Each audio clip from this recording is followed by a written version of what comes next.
Today, I want to know how any path or flow traverses in my network from a control plane perspective. In NetBrain, we are able to achieve this by using our pathing functionalities. So if I actually go in and close this, I can show you what that looks like. It's just this path button next to the search button. And presumably we've already gone in and set up our auto discovery and we have the latest and greatest information in our environment. Now I can go in accurately put in the source and destination. Now, what does the source and destination mean to an engineer? Source and destination is the pivotal step in our troubleshooting process for any network engineer. Any problem that comes, okay, what is the source? What is the destination? There's going to be some issue along that path. We're going to find out how to diagnose that path very efficiently, visually, and impactful. So let's go ahead and just dive into it. I'm just going to use a domain name. You can use an IP, any type of identifying factor here. So IP, host name, DNS name, things like that. I'm just going to go in and put in this one app server, and we're going to go from one site to another site here. And I'm going to bring your attention to this little arrow. Now we understand that you're able to just draw the path from source and destination, but the traffic doesn't always come back the same way, right? So what we want to do is we want to run a path going one way, and we also want to see what the path looks like coming back as well to ensure that it is coming back the same way. So we have the option to do directional and bidirectional routing.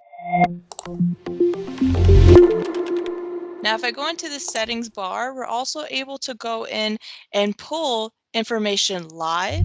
So because we're doing that critical troubleshooting that I mentioned before, we are going to pull the information live.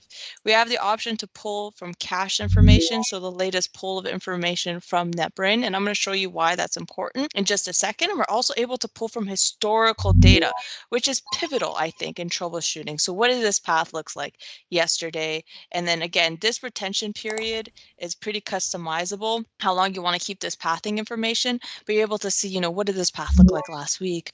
And I can get into that a little bit as well. So let's just pull it live for this demonstration purpose, and let's go ahead and hit OK. And now I'm going to hit path, and I'm going to show you how amazing this pathing functionality really is. So as we're going in and calculating the path, NetBrain's actually going to log in to that starting source device, and what it's actually going to do is going to pull that configuration information from that device and look at it and be able to see that, hey, based on this configuration output, I know that the neighboring device and next device on this path to the destination is so and so. Then go on that path, do the same thing, pull that configuration file and look at that, and we can actually see that here. So now we pulled this bidirectional path. As you can see, hey, we did actually find some irregularities here from this bidirectional path. So the path is going straight from source and destination through this MPLS on the way there. However, on the way back from Toronto to Boston, it's taking this DMVPN. So that's really interesting, right? So let's actually go in and see what I was talking about that configuration file. So let's go into this path details. Let's click on the switch. And as you can see, it's actually pulling. So this is a layer 3 switch. It's pulling that global routing table. It's able to find, pulling that configuration file, like I mentioned. And based on the information from that routing table, it was able to find the next device. Now, I love this one too, because if you look at that ASA firewall, it's pulling the ACLs. But not only that, it's actually telling you which access list, which permit rule is allowing traffic through that ACL.